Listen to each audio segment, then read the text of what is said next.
think the easiest thing you can do is reduce friction.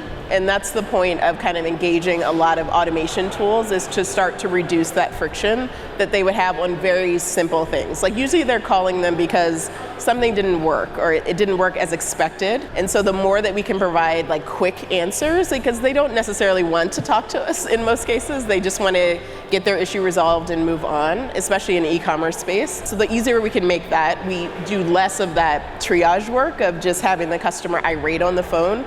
We saw that reduce less and less and less the easier we made it to resolve their issues. And that's why customer effort is so key, because you can tell like, okay, people are extremely frustrated with us. We need to solve this, right? And so that we don't get angry phone calls from our consumers. And so that's why we really started monitoring those metrics and then increasing the ease through automation of those issues that were bringing the most frustration.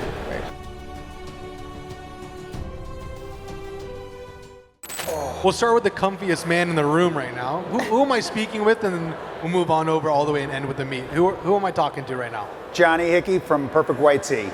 Okay. So I'm Alice Warren from Thinx brand. Beautiful. I'm Amit from Richpanel.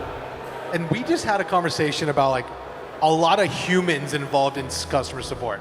A lot of, how would you say, like people involved in this kind of conversation we're about to have is a little bit more on like leveraging AI to kind of get the most out of this customer support world that we have.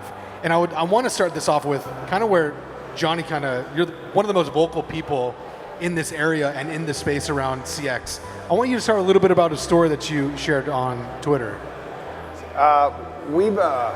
We used email as our main CRM, just our regular inbox for info, until December of 2022. And we had hundreds of emails come in a very short period of time because we had a shipping issue. So the number was like 700 or 800 emails, and we were answering them in just an inbox. So we started to keep track through Google Sheets, and it was a bear. So coming up towards, this was post Black Friday of 2022. Oh boy. So coming up towards Christmas, the 23rd of December, I was just buried with emails, and everybody was out. Everybody who worked for the company, we didn't have any customer service agents dedicated, so everybody was just helping out, and all of a sudden, I was by myself with hundreds of emails. So I had done some research. I downloaded, I looked at a bunch of competitors. I ended up downloading Richpanel on like the 23rd, and just, I was talking to the person I work with, and I'm like, hey, can you do me a favor and download this right now? I was driving. And she goes, no, I'm real busy right now. So I pulled over on the side of the road. I got my laptop out and I just downloaded it. I went to Shopify, downloaded the app. I opened it up and I started like just putting basic information in, like, our info. And within maybe 15 minutes, I had answered a couple of tickets. And I did a 10 or 15 before I got in my car and drove again. And then over the next few days, I did like 50 to 70 tickets. And then once it was up, I started naming people and just sending it to them. And everybody on our team, basically within a few days, we got rid of like 700 emails. Well, how large is your team to be able to do, like, you as the founder, and how large is the team that you are managing that it's kind of working within the Richpanel thing? I would say at that point, we had 4 people, 2 founders, and I'm not a founder, my wife and her partner founded it. Sure. 2 founders, myself, and 1 person who was entry-level marketing type, but just handling everything. And she was helping out with customer service. How are you running it so efficiently? I wouldn't say we were running it efficiently, we were just running it. It was just you had to get it done. We were doing about, I would say at that point, we were probably doing about 6-7 million a year. And we were good at shipping, so we didn't really have a lot of problems, but what had happened was we had an issue with shipping, and that caused 700 or 800 emails, and that's when you need like a CRM for customer service. It always gets to the point where like something has to kind of go wrong at some giant size. Did that happen for you? Is that something similar? What was your story? How did that happen? No, so we had a tremendous amount of growth in 2020 due to the pandemic and the nature of our product, right? It's a product where a lot of women use it at home.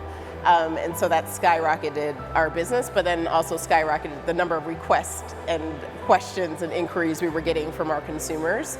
And so we were at a decision point with our current CRM that we could not scale our current team size to account for all the additional business we were getting.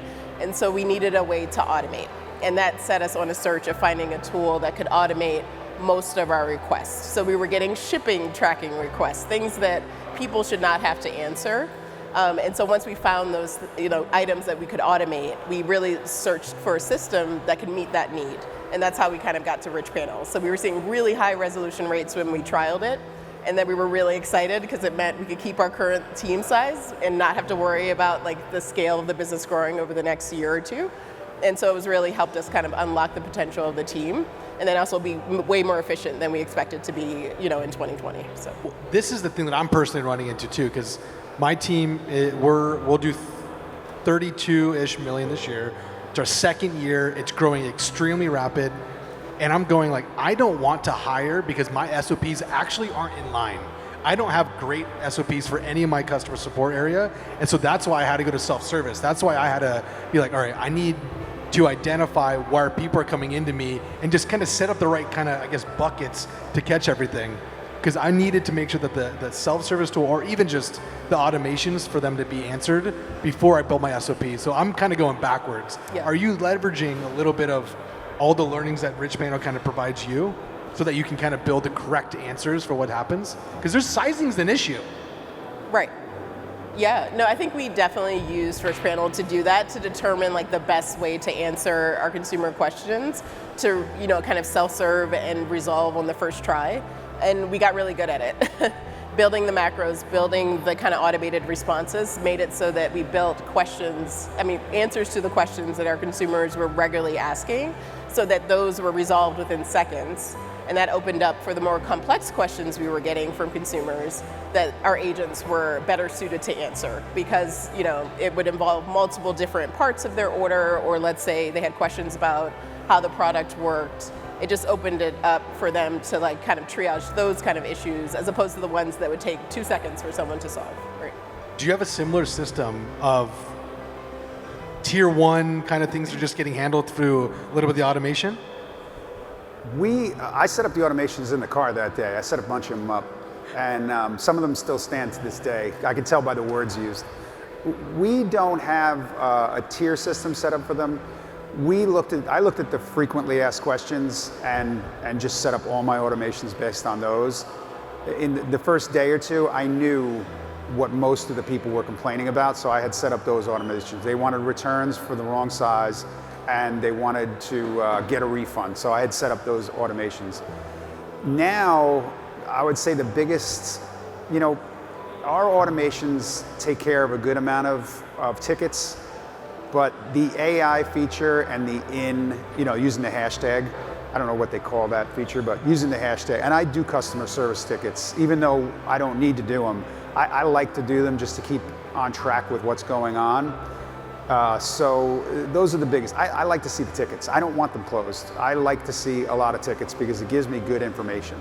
How do you surface, and I'll go back to you right after this, how do you surface the questions or the learnings from the customer and get it to the leadership team? Because as I'm in this position of like running CX, understanding like we have a consumable product.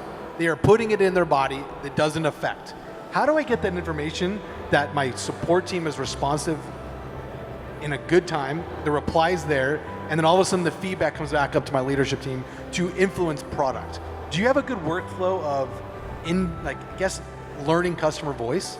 Yeah, that's a great question. I think we've built it over time. Like, I think we had an initial kind of solution, which was tagging requests, seeing those trends, pulling them out, and seeing what had the statistically significant difference week over week. So if something kind of was on fire one week, that would go directly to leadership. But we've become a little bit more mature in how we're handling and looking at benchmarks, looking at ticket types, using AI to determine trends and track trends and changes in consumer conversations.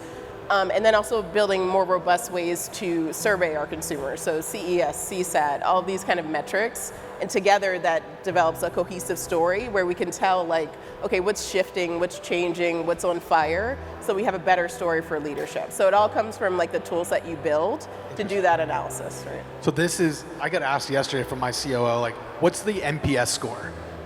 And I'm like, I don't think that's what I need to be giving you right now. I think needs to be the 6 letters that you just told me. What is the difference between giving that report up to my leadership team versus NPS?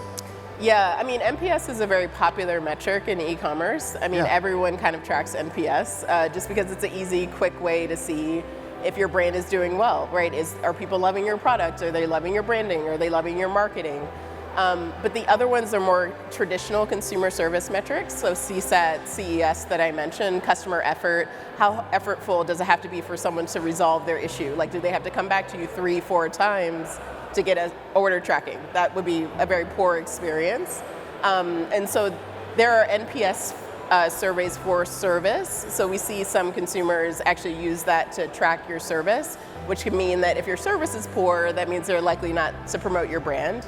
But yeah, I think it can be used in many different ways, all the different metrics, and it's really determining what are those key things that you have to bring to leadership that have to do with the consumer experience that's affecting conversion, that's affecting their ability to complete a sale. And so that's what we focus on, right, as a team. So. I mean, you see a lot of brands.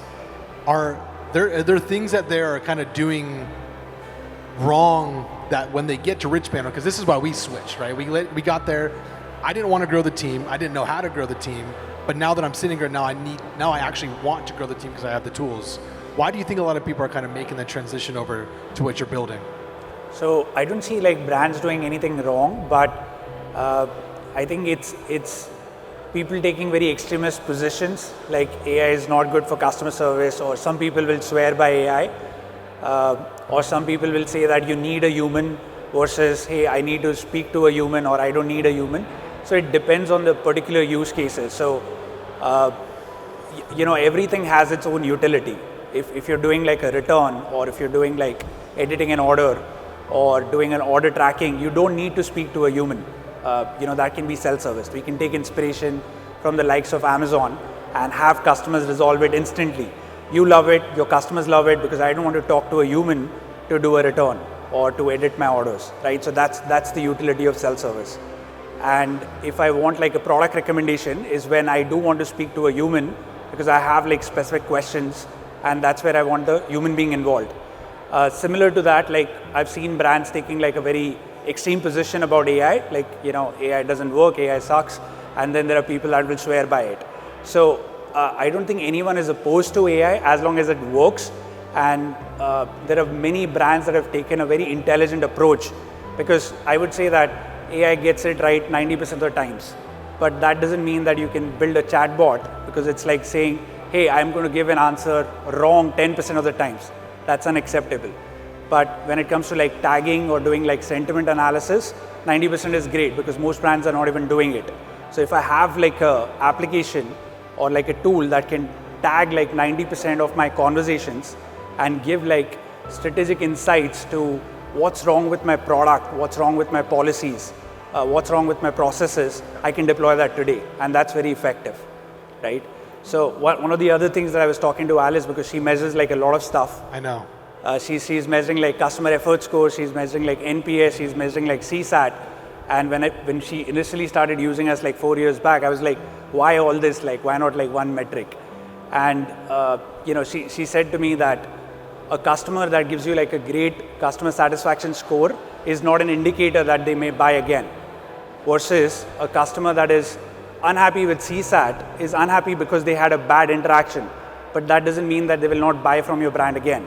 So there are these like different kind of metrics you need to measure to get a holistic picture, because not one metric is deterministic of what they're going to do next.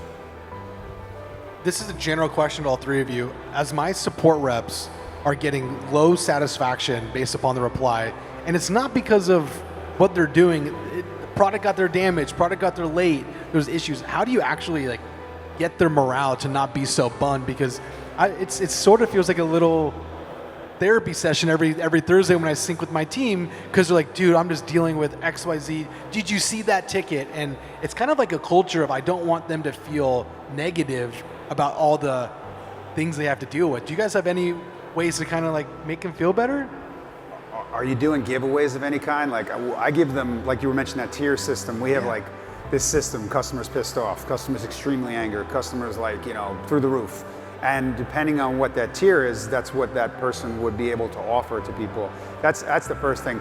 But there's a good trick with the AI. When you press suggest to reply, it usually encompasses their complaint into the reply email, so it's acknowledging.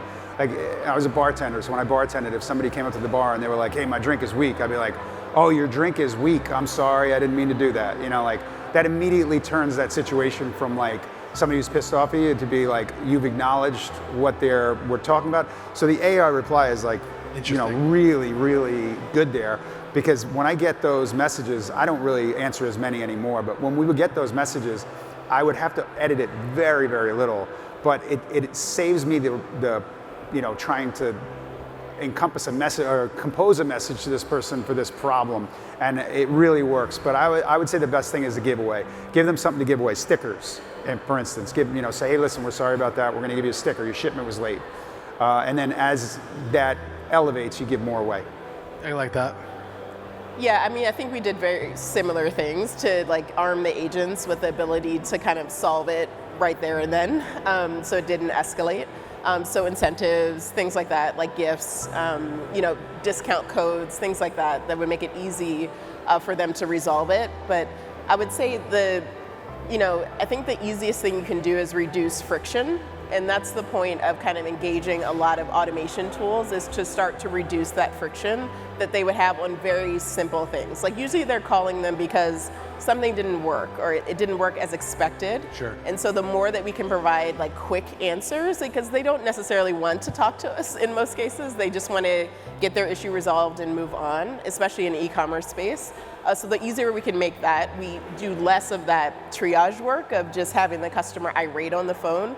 We saw that reduce less and less and less the easier we made it to resolve their issues. And that's why customer effort is so key, because you can tell like, okay, people are extremely frustrated with us.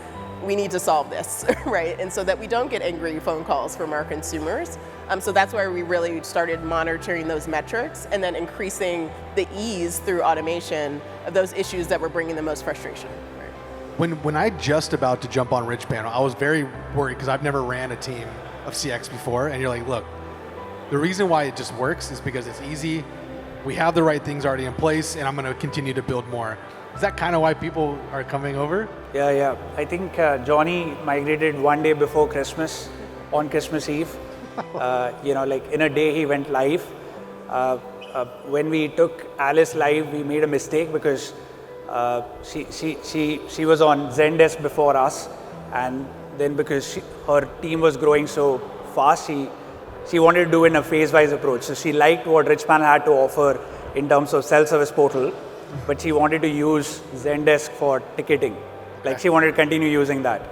And on the day of going live, I get a call at 5 a.m. from Durai. He's like, we messed up because all her tickets are coming into Richpanel, right? So we called Alice. We are like, okay, we can move you back for your ticketing to Zendesk. And she's like, hey, you know what?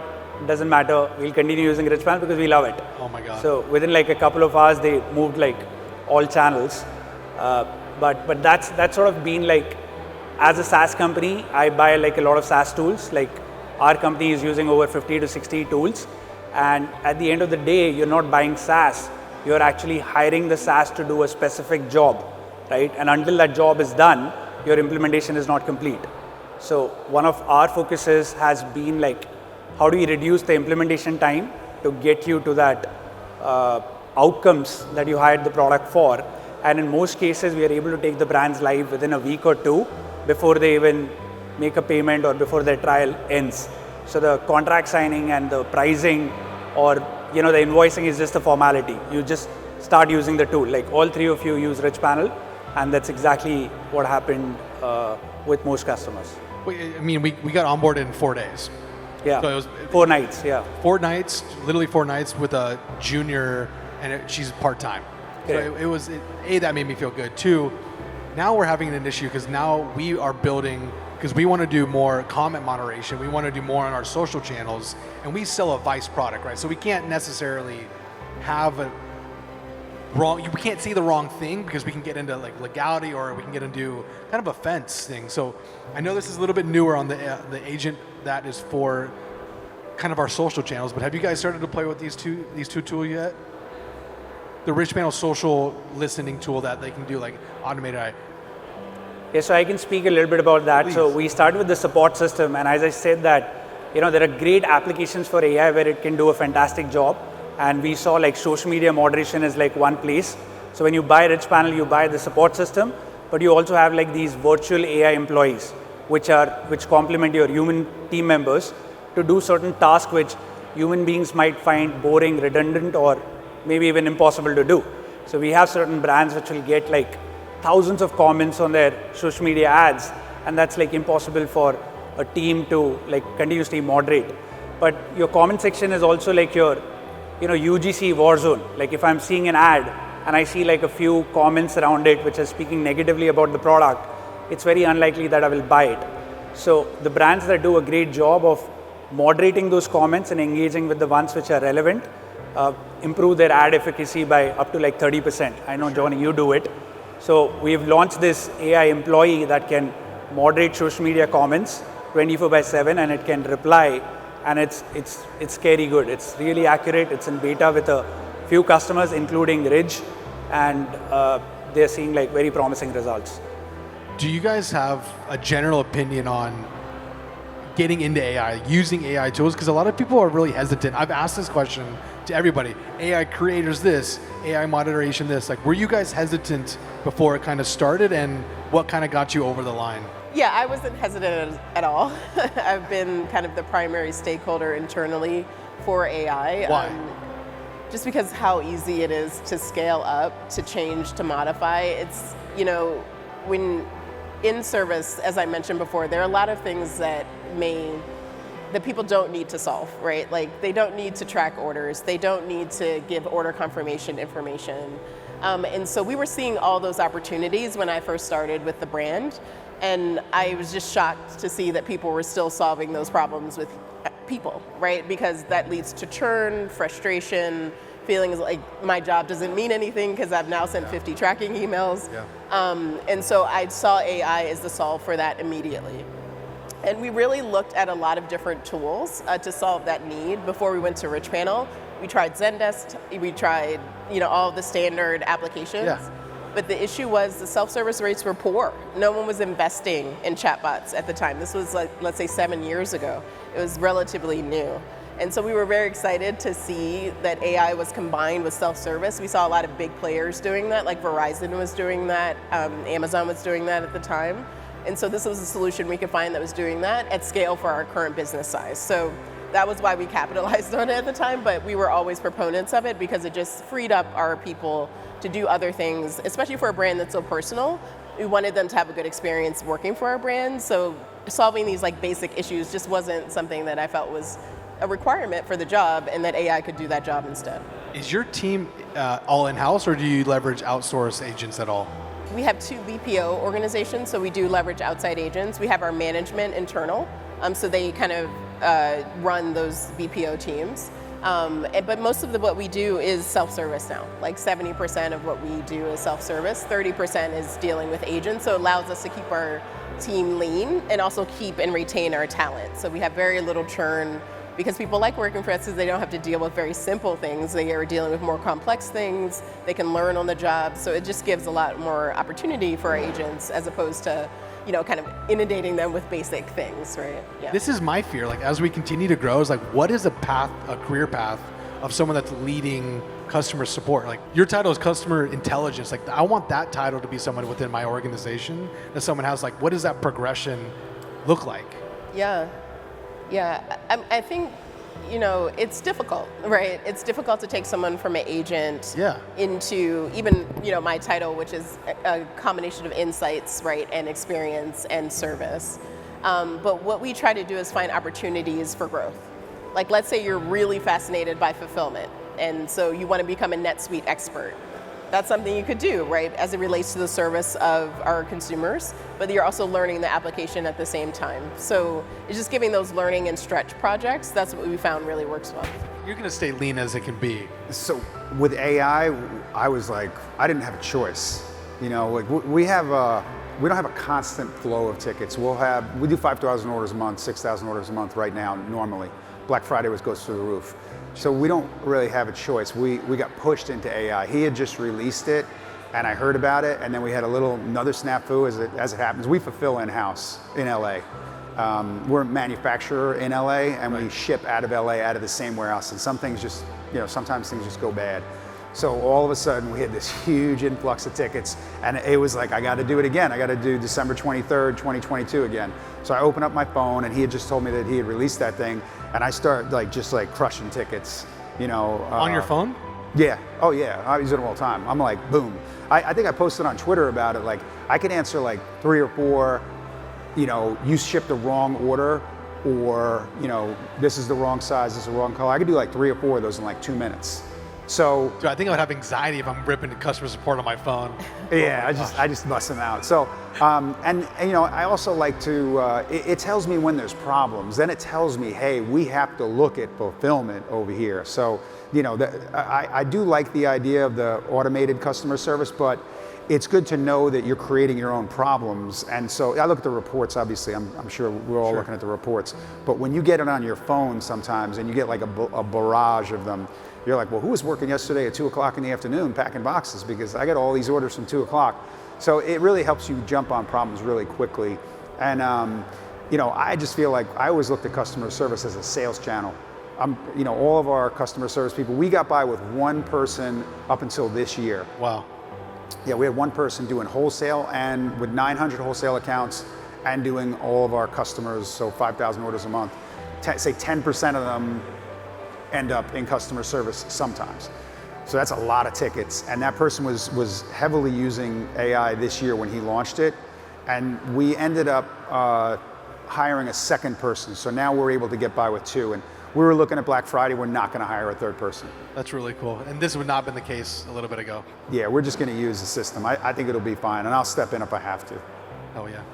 I want to get the final parting words from you three, like something on the support, and as we come into the largest time of the year, just something to keep in mind for the rest of us, because the varying businesses across there are anywhere between 1 million to up into 125 million, which that kind of covers the gambit. What do you guys say, like parting words for the customer support side? I would say use it. It's a resource. Like, that information that comes through that channel is just priceless.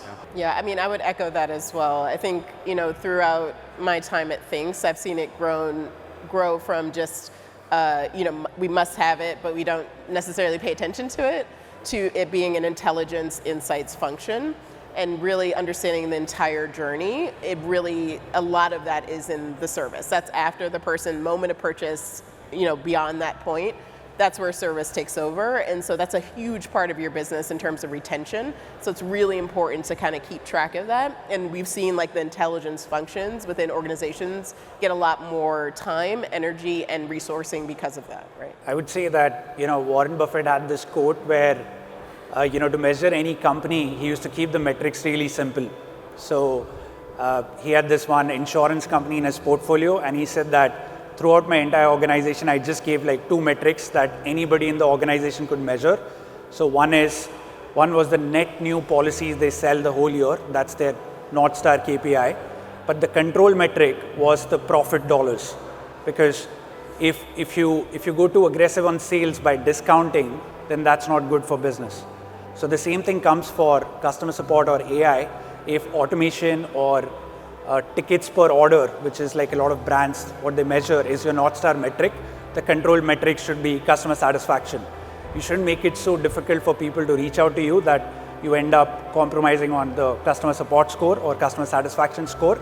So my takeaway would be keep automation or your efficiency as your North Star metric, but then have a control metric to see that you're not going too far along the way and compromising on the customer satisfaction score. Any questions before I get into? Hello. Yeah. For Alice and Johnny, are you leveraging AI besides customer support? Like, for example, research and development, researching the market to develop a new product, or kind of, checking on your competition, something like that? It'd be interesting to know. If you're leveraging AI besides customer support. Yeah. And Where? Did you hear Sarah Levinger's talk today? Yeah. Sarah's talk? Yeah, we retained Sarah like a couple months ago. to do, help us figure out our ad direction, emotional angles for ads. I've been using it for reviews for years now. I'll just take, I think Charlie T told me how to do it years ago. You take all of your reviews and import them into a ChatGPT through a pipeline, and then have it analyze what are the words used most often, what's the customer sentiment, what's common problems. So we've used it like that, and I've actually thought about asking Amit if he could make me up my own personal version of Richpanel, where I could feed ChatGPT, in there, or his AI, and have my Slack, my Instagram DMs, my LinkedIn email, everything come into the channel, and I could just answer out of Richpanel. Because when I wake up in the morning, I'm like, oh my gosh, my inbox is like totally barraged. I work with some people who are in Eastern Europe and some people who are in Asia. So I get, a constant feed of stuff, and I've contemplated actually getting my own Richpanel Lite. So I definitely use AI. Yeah, I think we have very similar applications in the analytics space. So we're using it for text-based analysis of our reviews and our NP. So all of our text data, that was kind of a black box. Even phone conversations, right, that were turned into transcripts. There was no way to analyze it without manually tagging. And so I think that's been the most easiest application of AI internally to get people on board, because they know the amount of costs associated with analyzing that amount of data is high. And so using an AI tool to do so has been really great. And it allows us to get trends really quickly. Just like we're seeing service be quicker with automation, you're seeing trend analysis be much quicker with AI and automation. So. Amit, Johnny, and Alice, thank you guys so much for closing this out. Thank you. Thank you.